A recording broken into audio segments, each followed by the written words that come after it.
We have the pleasure of welcoming Daniela Thome to our makeshift studio here at Grand Valley State University.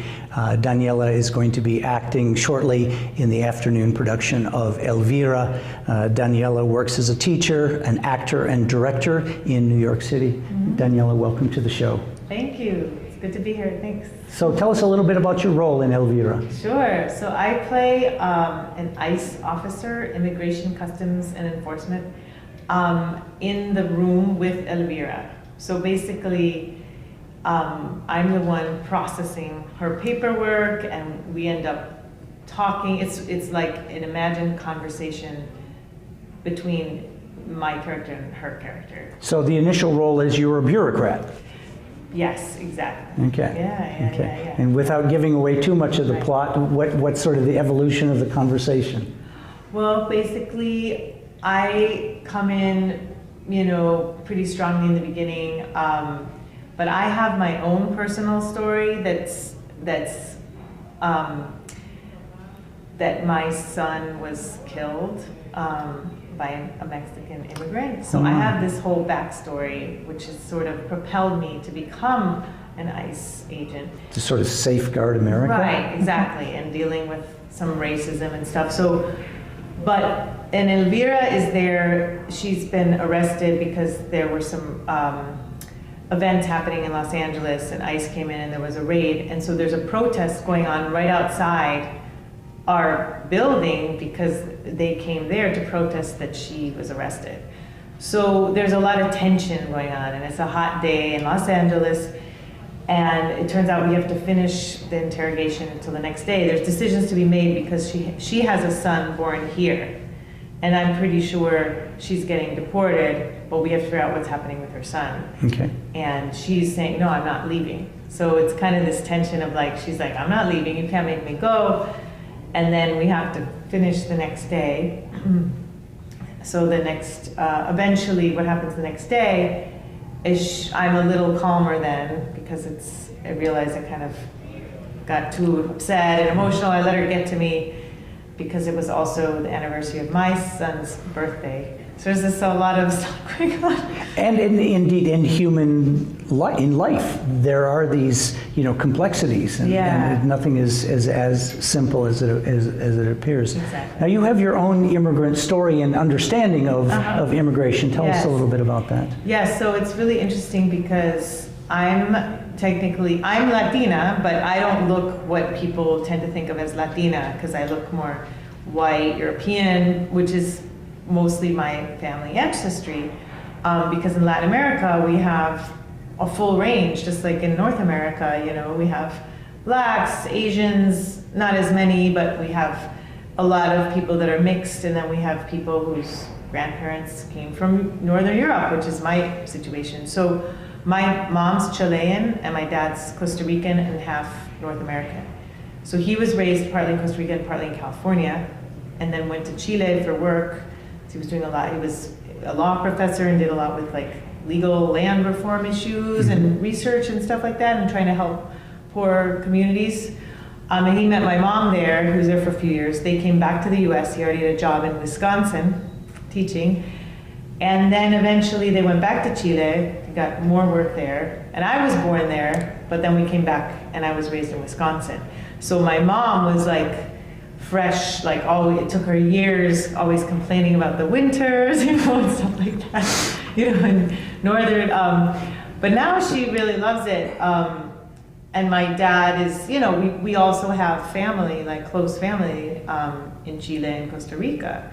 So it was this strange feeling, because, we didn't have our grandparents nearby. Our grandfathers both died, like one of them before I was born, but the abuelitas, the grandmothers, were so far away, and there's always this closeness with your grandparents, and cousins too. We had like maybe one other first cousin that lived in California, like my dad's younger brother, he stayed in California.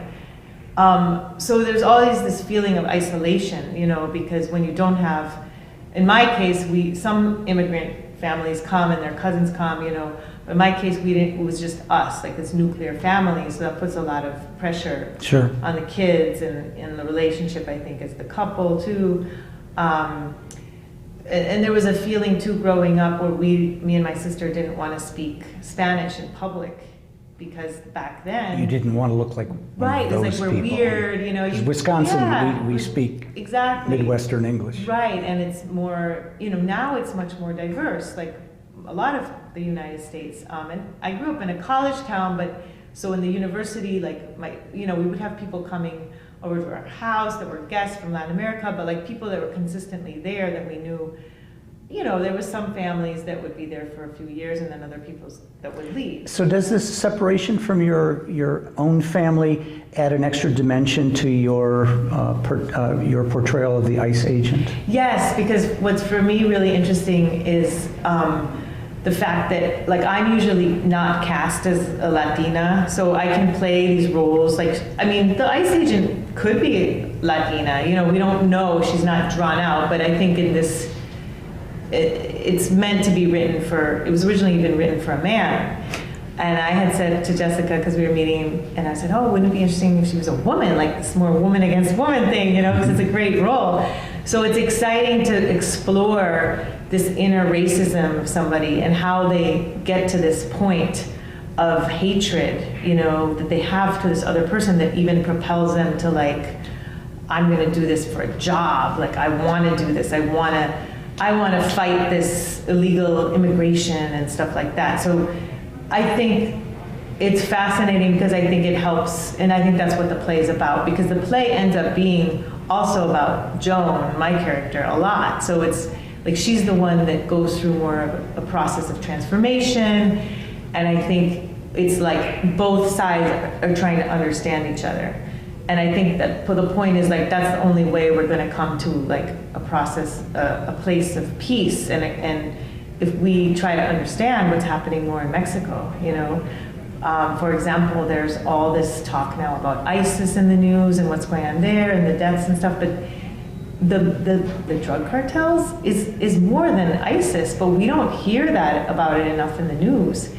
And there's this level of, like, denial almost of, like it's really bad there. Like there was students that went missing, or, you know, last fall.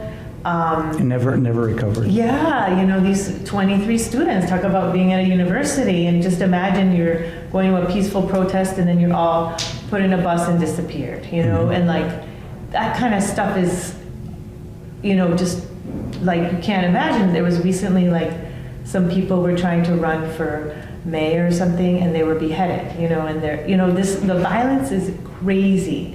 So I think... And that background is really important for people to understand, because all of a sudden, if you put yourself in that situation and said, oh, the same violence is happening in my neighborhood, no, I wouldn't want to stay there either. You wouldn't want to stay.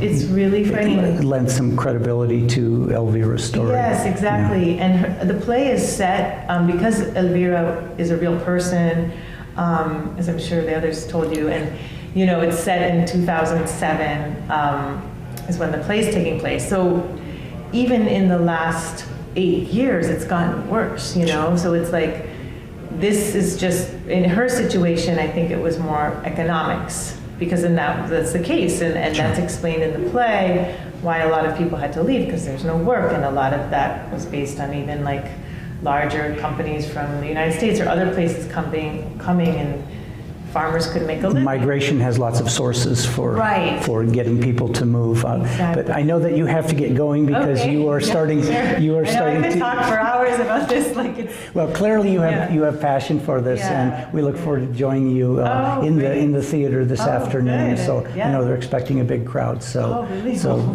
break a leg this afternoon, and thanks so much for coming on with us today. Thank you for having us. It's very exciting to be interviewed for your show. So thank you. Hope everyone can make it. Awesome. Thanks again. Thanks. Okay.